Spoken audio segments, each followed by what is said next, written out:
Iphondo laseGauteng lelona liyintsika kuqoqosho lweli yaye uninzi lwabantu luqalathelana kweli phondo ukuza kufuna imisebenzi. Ukunyenyiswa kwemiqathango ye-lockdown nokuvumeleka kweentshukumo zokuhamba-hamba koluntu kubangele likhule nenani labantu abanentsholongwane yeCorona kweli phondo.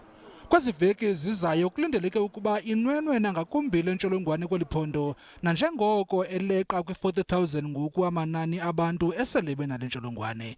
We do have a lot of work that we have put into place that will be ready in August to make sure that we are able to deal with those who require hospitalization.